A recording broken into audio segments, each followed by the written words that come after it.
feel as though human beings, especially post high school, feel the need to learn everything. And so when you're looking for a job, you're trying to get an interview, what are you doing? You're looking, how do I learn this framework? How do I learn this tech? You don't need to do that. And the thing is, it doesn't even matter anyway. At least from my experience, I've never been in an interview where what I had spent hours and hours reading on and practicing actually mattered. Even though never has an interview ended up utilizing the things that I feel the need to learn, my brain still tries to trick me into doing it. I think we're conditioned through school that we have to prepare as if there's an exam coming up, which in this case would be the interview. But once you get out of college, it's no longer like that. We don't have those, hard deadlines. And so now it's just kind of preparing for the inevitable interview that comes up, or whatever the case may be. I've never had an interview where I went in and I was truly focused on just the knowledge of the tech stack or whatever it is that I was going in for, right? There's so many questions that you can't prepare for, and it's not possible to be a master of everything. I would say if you take a person, you'll find that there's maybe one or two things they're really good at, and then the rest are just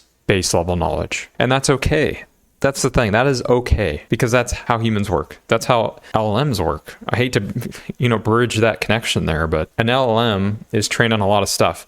It would be better if it was just trained on one thing and it did that one specific thing. And that's why we're finding fine-tuned models tend to perform better at specific tasks, right? No different than a human, because if you try to learn all at once, you're going to end up in this case where you're later in your career and you realize there's nothing that you're excellent at. If you're somebody who actually wants to become good at something and be the person that somebody reaches for, you have to trick your brain out of that. You're out of school now. You don't need to prepare for the exam. You don't need to know everything leading up to an exam. You're good. You can just focus on one area. Maybe there's no great job opportunities for that right now, but there's always going to be something. I mean, I can't imagine there's a certain subset of programming or anything, hardware, software. I can't imagine a subset where there's not at least some company out there that would hire the best of the best. And so, just work your job, find something that you actually want to do, and work on that. It's a waste of time to nail yourself down into one type of field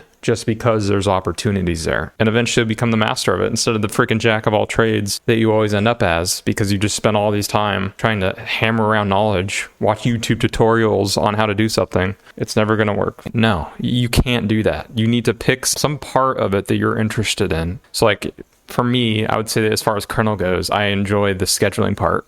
I think that's an interesting issue to tackle. And so focus in on that. Try to be the guy that actually is really good at this one thing. And you'll probably find out eventually the day will come where somebody really needs the guy that's good at that one thing. You don't need to know everything. Just know something really well. Stop being a jack of all trades. Start being the master of one. Find that one thing.